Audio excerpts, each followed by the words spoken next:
Okay, we got Taylor Jackson lifting in the dungeon. I just want to show you guys this. He's in a dungeon. Alright, I don't know what else to call that.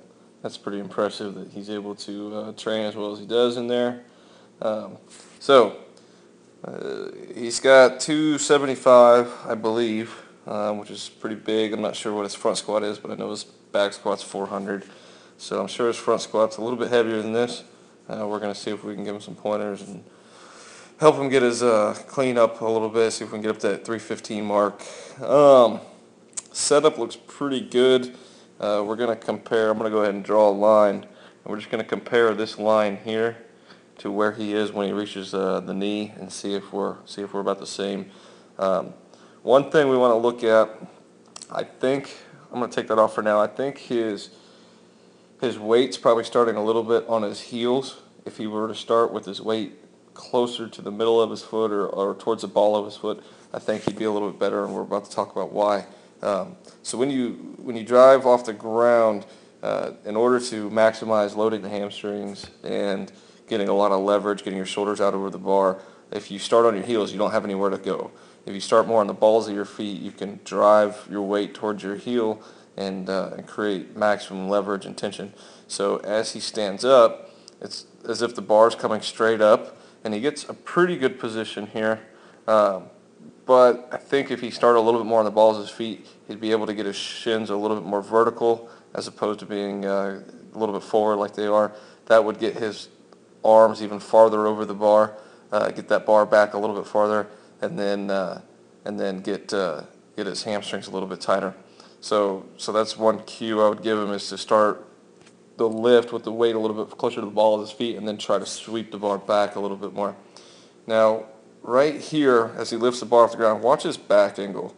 If he can maintain a more of a kind of a scooped back angle, almost a little bit overextended, that would be a lot stronger position. As instead, his first move, his midline breaks down. Of course, he's got a lot of weight on the bar. His midline breaks down, and he's just losing leverage. So that catapult type effect that we're trying to create, now that catapult arm is kind of soft, we're losing power through that softness. So we need to maintain a stiffer back, get that more of a scooped back position.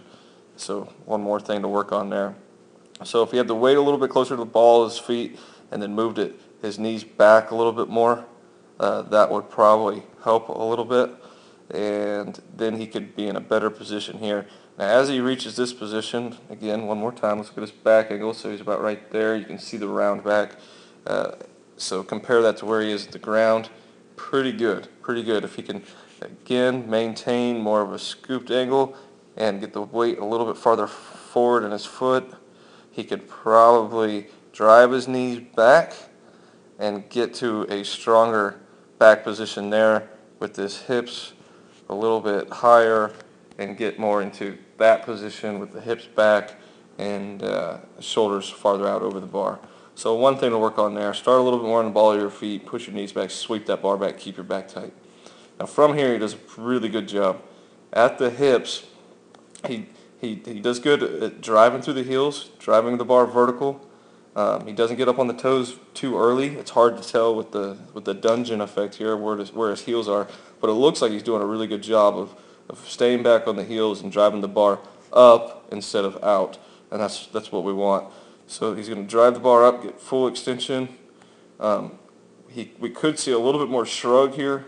Of course, it's hard to tell with this camera angle, but we could get a little bit more shrug, but it looks pretty good. Feet move out to receive the bar in that squat stance. They're not coming forward because he's not throwing his hips through like we saw in our last analysis. So that looks pretty good.